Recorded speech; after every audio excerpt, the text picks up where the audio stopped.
नमस्कार दोस्तों, आज के इस नए वीडियो में आपका स्वागत है। जैसा कि आप जानते हैं, मेरा नाम पुष्पक रजक है और मैं वर्तमान में झारखंड प्रशासनिक सेवा का अधिकारी हूं। सबसे पहले मैं आप सभी से क्षमा प्रार्थी हूं, क्योंकि काफ़ी विलम्ब से यह नया वीडियो मैं आप लोगों के समक्ष ला रहा हूं। कुछ कार्य व्यस्तताओं के कारण मैं समय पर वीडियो अपलोड नहीं कर पाया, लेकिन मेरा प्रयास है कि अब से मैं नियमित रूप से वीडियो आप लोगों के लिए अपलोड करूं, जेपीसी की तैयारी के संदर्भ में और विभिन्न कानूनों के संबंध में आपसे जानकारियां साझा करूं। आज की इस नए वीडियो में हम आज एक झारखंड के एक महत्वपूर्ण जो लैंड लॉ है, संथाल परगना काश्तकारी अधिनियम, जिसे हम कहते हैं संथाल परगना काश्तकारी अधिनियम 1949। अगर इसका पूरा नाम है Santhal Pargana tendency supplementary provisions 1949, जिसे हम शॉर्ट में एसपीटी एक्ट 1949 कहेंगे। तो आज हम इसकी चर्चा इस एक्ट के बारे में आज से हम इसकी चर्चा शुरू करते हैं। आज पहले वीडियो में इस एक्ट का एक हम ब्रीफ इंट्रोडक्शन आपको देंगे। ये जेपीसी की तैयारी के पॉइंट ऑफ व्यू से भी बहुत इंपॉर्टेंट है। जैसा कि आप जानते हैं कि जेपीसी के एग्ज़ाम जो है, जेपीसी सिविल सर्विसेज एग्ज़ाम के जो प्रीलिम्स एग्ज़ाम है, पीटी एग्ज़ाम, उसके सिलेबस में झारखंड के दो महत्वपूर्ण जो लैंड लॉ हैं, सीएनटी एक्ट 1908 और एसपीटी एक्ट 1949, इन दोनों का ये दोनों शामिल है उसके सिलेबस में। और इससे जो हैं प्रश्न आपसे पूछे जाते हैं। तो उस लिहाज से सीएनटी एक्ट 1908 के संदर्भ में मैंने पूर्व में भी कई वीडियो बनाई हैं, आप उसे देख सकते हैं। और एसपीटी एक्ट के संदर्भ में जो है मैं आज से चर्चा शुरू कर रहा हूं। इसके अलावा जेपीसी की तैयारी के संदर्भ में भी जो है मेंस के सिलेबस के संदर्भ में भी हम आगे जो मैंने सिलेबस की चर्चा की थी उसका भी क्रम आगे बढ़ाते हुए अब हम सिलेबस के टॉपिक्स में आएंगे, आंसर राइटिंग में आएंगे। तो अब नियमित रूप से आपको उस पर वीडियो आपको मिलेगा मेरी तरफ से। तो चलिए शुरू करते हैं संथाल परगना टेंडेंसी एक्ट जो 1949 है उसके संदर्भ में।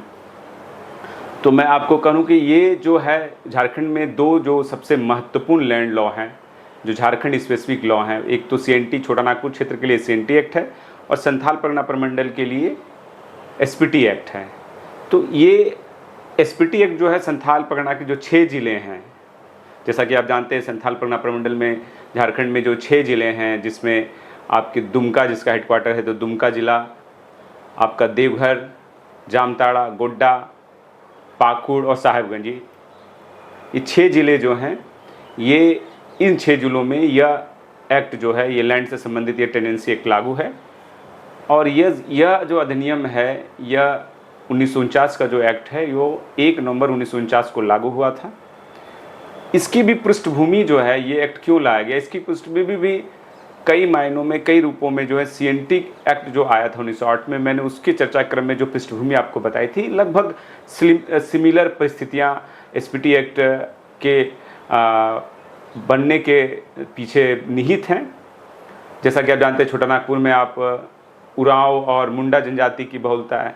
उसी तरह संथाल परगना में आप देखेंगे तो पहाड़िया और संथाल जनजाति की बहुलता है। ये जो हमारा संथाल परगना क्षेत्र है, नाम से ही आपको पता है, ये संथाल जनजाति और उसके साथ जो पहाड़िया जनजाति हैं, ये दो जनजातियां यहाँ मूल रूप से निवास करती हैं। तो हम थोड़ा सा इसकी हिस्ट्री के बारे में हम समझते हैं। इस संथाल परगना जो क्षेत्र है, ये मूल रूप से राजमहल की पहाड़ी क्षेत्र है। जैसे छोटा नागपुर में छोटा नागपुर का पठार है, वैसे संथाल परगना में राजमहल की पहाड़ियाँ, उसी के नाम से जाना जाता है। राजमहल की पहाड़ियाँ जो है उसको दामिने कोह भी कहा जाता है। जब पुराने समय में अंग्रेजों ने इसे दामिने कोह के रूप में चिन्हित कर दिया था, उसका भी एक उसका भी एक इतिहास है, उसकी भी एक कहानी है। मूल रूप से यहाँ पहाड़िया जनजाति रहती थी, जो पहाड़ों में जो मूल रूप से निवास करती थी। वो जनजातियाँ जो हैं वो स्वतंत्र रूप में थी, मुगल के समय में भी और उससे अंग्रेजों के आने से पहले भी। और मूल रूप से ये इतना घना पहाड़ी क्षेत्र है, जंगली क्षेत्र है कि यहाँ जो ये जनजाति रहती थी, पहाड़िया जनजाति, वो स्वतंत्र रूप से यहाँ पर निवास करती थी। यहाँ कोई वैसा मुगलों का कोई शासन विशेष रूप से नहीं रहा था। तो ये जो जनजाति पहाड़िया जनजाति थी, वहाँ वो स्वतंत्र रूप से, लगभग स्वतंत्र रूप से अपने संस्कृति के हिसाब से, अपनी परंपराओं के हिसाब से निवास करती थी। तो लेकिन जब ब्रिटिश आए और ब्रिटिशों ने जब वो, मैंने आपको पहले ही बताया था कि जब उन्हें यहाँ बिहार, बंगाल, उड़ीसा की दीवानी प्राप्त हुई तो वो ये क्षेत्र भी जो है उनके अधीन आ गया। लेकिन पेपर में तो ये क्षेत्र उनके अधीन था, लेकिन प्रैक्टिकली या व्यवहारिक रूप में इन क्षेत्र में उनका नियंत्रण नहीं हो पाया था। तो अंग्रेज़ों ने धीरे धीरे इस क्षेत्र में, क्योंकि उन्हें रेवेन्यू चाहिए था, उन्हें लैंड रेवेन्यू चाहिए, तो ये क्षेत्र उनसे अछूता था।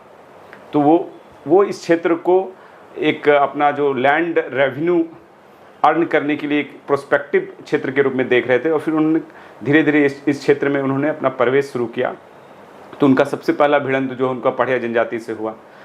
तो पहाड़िया जनजाति जो है, जब उनको लगा कि ब्रिटिश जो ये लोग हैं, ईस्ट इंडिया कंपनी है, वो हमारे क्षेत्र में इंक्रोच कर रही है, अतिक्रमण कर रही है और हमारे ज़मीनों पर वो अधिकार करना चाहती है, उनसे वो लगान लेना चाहती है, जो कि उन्हें मंजूर नहीं था। क्योंकि वो हमेशा से वो स्वतंत्र रूप से अपनी जो कृषि, झूम कृषि, आप जानते हैं कि वे झूम कृषि करते थे। वो पहाड़ों के जो उपज है, पहाड़ों पर ही वो निर्भर थे, जंगल ज़मीन पर ही वो निर्भर थे। तो उन पर जब अंग्रेज़ों ने अपना आधिपत्य करने का प्रयास किया तो उनसे उनकी सीधी लड़ाई हुई। तो वो जो पहाड़िया जनजाति की जो लड़ाई थी, वो गुरिल्ला वार करते थे। वो आते थे मैदानी क्षेत्र में, फिर उन धावा बोल के वो भी पहाड़ों पे चले जाते थे। तो वो बहुत कठिन था अंग्रेज़ों के लिए उनसे लोहा लेना। तो उन्होंने उस क्षेत्र को, जो राजमहल की पहाड़िया क्षेत्र, पहाड़ी क्षेत्र है, उसको दामिनी कोह जो है, इसको इंग्लिश में हम लोग बोलते हैं स्कर्ट्स ऑफ द हिल, मतलब उन पहाड़ी क्षेत्र के जो ऊँचे ढाल रहते वहाँ पर वो लोग रहते थे। तो वो दामिनी कोह क्षेत्र के रूप में चिन्हित कर दिया।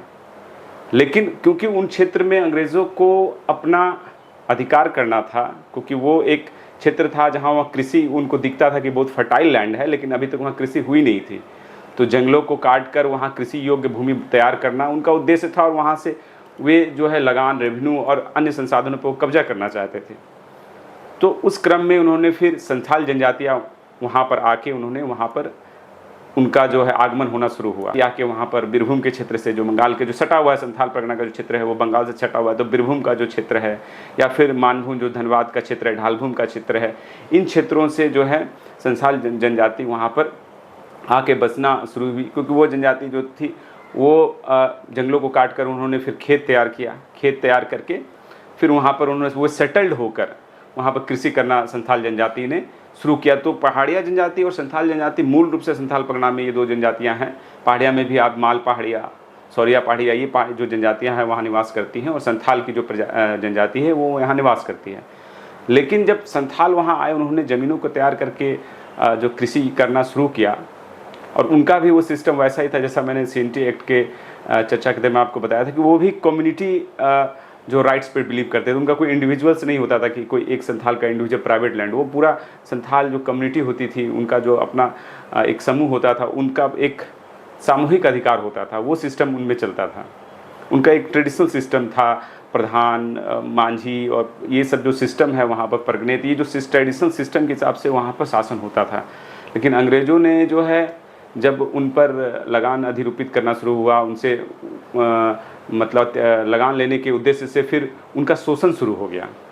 क्योंकि जब वहाँ कृषि होना शुरू, वहाँ एक इकोनॉमी डेवलप हुई, तो बाहर के लोग भी वहाँ आए, और बाहर के जो लोग, जिसको वहाँ के समान रूप से वहाँ की जो मूल जनजातियाँ थी, उन्होंने उनको दिक्कू कहा, आउटसाइडर्स जो थे, वो वहाँ पर आए। वो वहाँ पर उन्होंने, जिसको जो महाजन हम लोग बोल सकते हैं, एक महाजन का एक पूरा ग्रुप आया जो बिहार, बंगाल से उस क्षेत्र में आके बसा। उन्होंने जनजातियों का शोषण शुरू किया, उन्हें जो ऋण देना उन्होंने शुरू किया। फिर ऋण के एवज में जो वो कृषि करते थे, उसके लिए उनको ऋण की ज़रूरत होती थी, पैसे की, बीज खरीदना हो या कोई भी चीज़, उपकरण खरीदना हुआ, उनके अपने घरेलू उपयोग के लिए भी अगर उनको कुछ खरीदना हो तो वो उनको ऋण लेना पड़ता था। उस ऋण पर वो जो है उनको अत्यधिक ब्याज वसूलते थे। इस तरह पर करके उनको एक ऋण के जाल में वहाँ के महाजनों ने उनको फंसाया। उनसे उनकी ज़मीनें गिरवी रख ली जाती थी, और फिर ऋण वो चुकता नहीं करते थे तो फिर उनकी ज़मीनें ले ली जाती थी। इस प्रकार उनकी ज़मीनों को छीना जाने लगा महाजनों के द्वारा, जो सो कॉल्ड दिक्कू जो वहाँ कहे जाते थे। उनके जो आउटसाइडर्स थे, उस क्षेत्र के नहीं थे, वो आके वहाँ बसे थे, अब मूल रूप से अंग्रेज़ों के द्वारा लाए गए थे। तो वो लोग जब शोषण शुरू किए, तो उन शोषण के विरुद्ध उन्होंने, जब अंग्रेज़ी हुकूमत के जो भी कोर्ट्स थे, जो उनकी व्यवस्था, जब उनके पास वो जाते थे, जो हमारे संथाल जनजाति या पहाड़िया जनजाति के लोग जब जाते थे, तो वहाँ उनको न्याय नहीं मिलता था। क्योंकि वो जो पूरी व्यवस्था थी वो महाजनों के या उन मनी लैंडर्स के पक्ष में होती थी, क्योंकि उनके पास पैसे थे, वो फर्स्ट डॉक्यूमेंट्स बना लेते थे और कोर्ट में जाके केस जीत जाते थे। और क्योंकि संथाल जनजाति और ये जो है भोले भाले होते थे, उनकी कागज़ों पर उनकी पकड़ उतनी नहीं होती थी, तो उसका फ़ायदा उठाकर जो है ये जो समूह है, महाजन समूह है, वो अंग्रेज़ी हुकूमत के जो सिस्टम थी, जो न्याय प्रणाली थी, उसका फ़ायदा उठाकर उनसे गठजोड़ करके, मिली भगत करके उनकी ज़मीनें हड़पने लगे और उनका शोषण करने लगे। ना उस समय के वहाँ जो ब्रिटिश सरकार के जो पुलिस सिस्टम थी, या उसका जो जुडिशरी सिस्टम था, या उनका जो एडमिनिस्ट्रेशन था, वो संथालों के साथ न्याय नहीं कर रहा था। और जो ये जनजातीय समूह थे, इनको लग रहा था कि सारे लोगों मिलकर उनका शोषण कर रहे हैं, उनकी ज़मीनें छीनी जा रही हैं, उनकी परंपराएं भंग की जा रही हैं सिर्फ अपने लाभ के लिए। तो इससे एक रोष उत्पन्न हुआ वहाँ के जनजातियों में। और आप देखेंगे 1855 में जो है संथाल हुल हुआ, जो एक माना जाता है कि बहुत ही संगठित और एक व्यापक जो एक विद्रोह था या एक आंदोलन था। ये भारतीय जो ब्रिटिश के खिलाफ जो भारतीय आंदोलन, उसमें इसका एक अलग ही महत्व है। तो संथाल हुल जो सिद्धू कानू, चांद भैरव, जो भोगनाडी से, आप सभी जानते हैं, बरहेट के भोगनाडी से ये आंदोलन शुरू हुआ था। उसमें उनकी 2 बहनें थी, फूल और झानो भी। इन लोगों के नेतृत्व में जो ये संथाल हुल हुआ, फिर सारे संथाल एकजुट होकर उन्होंने ब्रिटिशों से लोहा लिया। वो कोलकाता मार्च करना चाहते थे। उसी क्रम में उन्होंने सारे ब्रिटिश हुकूमत के जो भी लोग थे या उनके जो प्रतीक थे या जो उनका शोषण करते थे, उन लोगों से उन्होंने लोहा लिया। तो ये जो विद्रोह हुआ, तो इससे फिर जो संथाल और पहाड़िया जनजाति का जो एक शक्ति था, वो प्रदर्शित हुआ पहली बार अंग्रेज़ों के सामने। तो अंग्रेज़ जो है, इससे अंग्रेज़ों का जो एक सब बोल सकते हैं कि एक जो उनके अंदर ये था कि हम जो आसानी से इस क्षेत्र का शोषण कर लेंगे या इस पर शासन कर लेंगे, वो जो उनका भ्रम टूट गया। उन्हें लगा कि नहीं, अगर हमको इस क्षेत्र पे अपना आधिपत्य रखना है तो व्यवस्थाओं में सुधार करना होगा। तो सबसे पहले जो है उसी 1855 की जो संथाल हुल है, उसके बाद ही जो है संथाल परगना टेंडेंसी एक्ट 1855 बना, जो पहला एक्ट हम बोल सकते हैं सिग्निफिकेंट एक्ट रहा।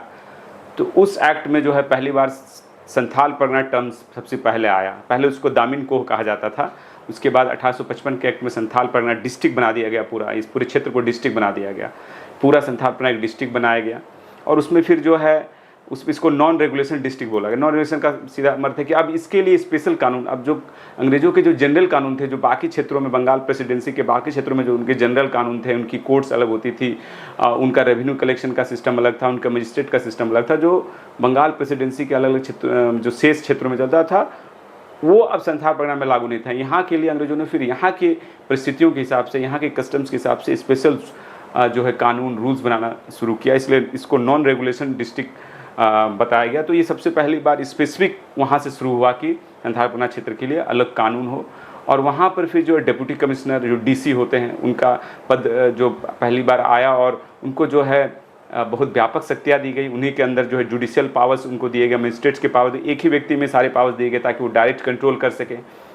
वहाँ के जो रैयत है, वहाँ के जो निवासी हैं, उनको कोर्टों के चक्कर न लगाने पड़े। इवन एक बहुत इंटरेस्टिंग ये है कि इसके बाद ये भी लाया गया कि कोई वकील के माध्यम से जो है अपना पैरवी नहीं कोर्ट में करेगा। वकीलों पर रोक लगा दी गई, क्योंकि वकील हायर जो है, जो संपन्न वर्ग, महाजन वर्ग, वो अपने वकीलों के माध्यम से केसों को तोड़ मरोड़ के जीत जाते थे। आज जो हमारे भोले भाले रैयत होते थे, जो वहाँ के निवासी जनजाति होते थे, वो वकील हायर नहीं कर पाते थे, तो वो फिर केस हार जाते थे। तो अंग्रेजों ने ये बोला कि नहीं, अब वकील का सिस्टम ही हम यहाँ बंद कर देंगे। अब डायरेक्ट जो है दोनों पक्ष आएँ और डीसी के सामने, या जो भी प्राधिकृत ऑफिसर्स हैं, एसडीओ के सामने, एसडीओ का भी पद सृजित किया गया, उनके सामने डायरेक्ट बैठ के जो है सुनवाई होगी और डायरेक्ट फैसला होगा, ताकि जो है कोई भी अपना धनबल का प्रयोग न कर सके।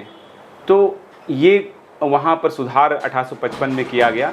लेकिन फिर भी इसके बाद भी जो है विभिन्न तरह के तरीक़ों से जनजातियों का जो है ज़मीन जो है वो छीना जाता रहा।